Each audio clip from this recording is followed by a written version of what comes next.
Hello and welcome to the video review of Universe Sludge.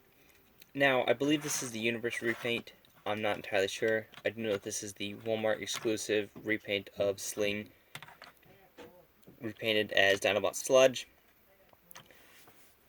Dinobot Sludge, because we all know that Sludge is a Brontosaurus and Sling is a Dimetrodon. And as you can see here, it's a very nice alternate mode. I almost called it a vehicle mode. His legs are molded in this kind of walking position, if you see here, which, depending on who you ask, is okay or not okay. I like this one because on the shelf, he looks like he's crawling, which is decent because I do have him displayed in this mode because there's not enough room on my shelf to kind of put him in robot mode. Like most of the other figures in Beast Wars Neo, now I say most because some of them did, some of them didn't, he does have a trap mode. If you've never seen the Beast Wars Neo figures or toys, you will know the Maximals had third modes as kind of weapons or weapon emplacements, and the Destrons, which were Predacons in Beast Wars Neo, which is a Japanese series, they had trap modes. Now he has a trap mode that is a plant, which is a little weird. You want to take his legs, fold them out to the side. The front legs fold out further. If you notice, these ones are kind of at an angle. Don't try to force them because you might break that ball joint. You want to take them, fold them out like that. And on his sail section does not like tab in. Take it, fold it forward, and you kind of have him laying on his belly. And you want to split these, and there you go. And as you can kind of see, it's supposed to be, I believe, a plant. And this repaint does not work very well. The original one, I want to say, doesn't like to stay open. It was yellow with red. I believe the centerpiece, if you look at it, it is molded to like the center of a flower. And he does have lots of nice molding. That's one thing I have to give these older Beast Wars figures, is they had a lot of nice molding. The only issue is with Airraptor, I didn't show this because it didn't show up very well on camera. His eyes are green on purplish blue, so it does not, the eyes don't show up very well. And the Autobot symbol is a little bit kind of dinged up there. I did buy this figure used. And his mouth it's really tight. It only opens that far. Doesn't open much farther than that. But the colors are just very mudded on this figure. The original Beast Wars Neo Japanese figure has a lot more cohesive colors, but again, I couldn't afford one. And the gimmick in this mode is you have him laying down like so. And if you push this, it snaps closed. So that's kind of a neat kind of trap mode, if you will, because Gyldars is a corpse. I might do a review on him. He's a little bit difficult to transform on camera. And Airraptor does not have one. Dead End does not have one to my knowledge. Saberback does, but he is a plant as well. And yeah, that's it for the trap mode. And I'll do some comparisons for him in beast mode. You can kind of see. And he is a little bit smaller. Him and Dead End are the two smaller ones. Here we have Saberback. You can kind of see how that works out. And this is an original Japanese Saberback.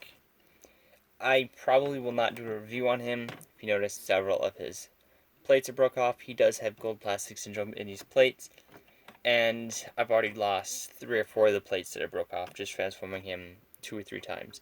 So I probably won't do a review on him. I do have the little Kabaya figure. I think I'm pronouncing that right. That I will do a review on, but this guy I probably will not do anything outside of size comparisons because his spines are just incredibly brittle. And he is next to Tricerodon or Gyldar, whichever you want to call him.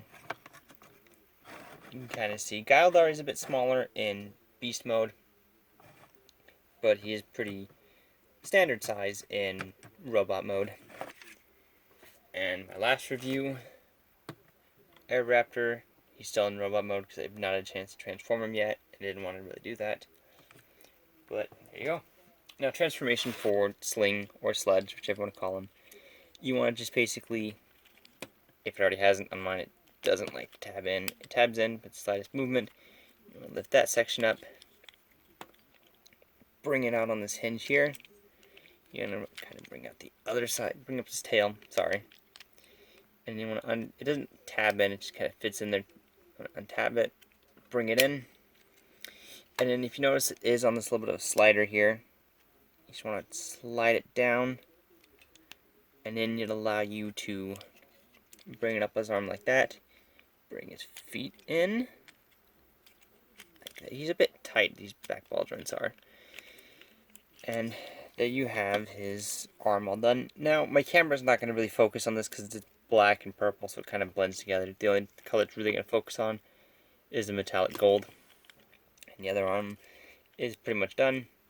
Take his legs, rotate it, bring his feet out, rotate this one as well, rotate it forwards, and then you have his legs. You want to take the head section, rotate it, bring it. And he does have a Dinobot crystal, dinosaur crystal, whatever you want to call it. On the front, it is covered up by this Autobot symbol, which is kind of stupid in my opinion, because he's got an Autobot symbol right there. You want to kind of get that back. You want to kind of bring his legs out a little bit, and his head is in the back here. You just want to take it, and there's little fins right here on his head. Get your nail in there. Kind of. It's a bit awkward on mine. Bring that up, rotate it, slide it in, and there you can see his dinosaur crystal. I don't know why they put the Autobot symbol there. It's kind of dumb. Again, he's got two Autobot symbols. You want to fold, bring this back, fold that up, make sure it's all the way in, bring this leg down, and I like how that works because that kind of folds that in, creates kind of a backpack, covers that up, and there you have Beast Wars Neo Sling or Universe Sludge. And he's a pretty good figure. He's small, like I said, he's very, very small. As comparison, here's Air Raptor, who stands a bit taller than him. Gildar stands taller than him as well. Saberback, I know stands taller than him. I'm just going to have to take my word on that one. Articulation-wise, he's got ball joint here in the shoulder and here at the elbow, so he has lots of articulation. Head is on a ball joint at the base, so you get some 360, can look up, can't look down. This headpiece is on a ball joint, so if you need it kind of out of the way, you guess you could transform him like that. All of the instructions and pictures I've seen, you want to transform him like that. It's up to you. And then this arm is the same. You have a ball joint there and a ball joint there. So lots of nice articulation, and this is really loose on mine. But because since you folded it down on that pin, because it's supposed to be like that in beast mode, you just slide it down. It only slides down a little bit. It gives it enough clearance to fit over his arm like that, so it doesn't really jut out. And I believe the Japanese instructions call this a tail bunker. I believe that is the name of it. He does have waist rotation. Can kick forward that far, can kick back that far. Knees are on a ball joint, ankles are on a ball joint. And what's neat about his flower is you can do this number, kind of have it as a trap. You know, Maximal or Cybertron, they were called Cybertrons in the Japanese series. It hits it and it closes up. Now on mine, sometimes both sides close up, but this side does not like to close up very well. And he does have hands molded in there. They're a little bit small and hard to see. But, yeah. And he does have his Japanese writing right there alongside the English. It's very, very hard to see because of the color. Get in close on his face. His face is very, very RID or Car Robots Skybite. He does have little teeth molded in there, but again, because of the orange, it's very, very hard to see. If you can get a hold of him for under $10, he's a decent figure. I would recommend him. Of course, on mine, he does not look forwards. There's something wrong with the plastic, so he's looking off to the side. Over there, I don't know. It's just something with this hinge. I've tried fixing it, but it's just awkward. But if you can get a hold of him, I would strongly recommend the Japanese original version. If you can't get him, this figure's fine. And we'll bring in Air Raptor here to again show you size. You know, he's a decent figure, small. He would be at the time basic class or scout class. I guess they don't have basic class anymore. What would be legend class for us today? But a really nice figure. Again, if you can find the original version, I would go for that one, but he is a bit expensive depending on where you get him. This figure is not bad, just the coloring is muddy. This has been a Pressure Night review. Like the video if you liked it. Comment on what you liked, what I could do better. And I will catch you next time.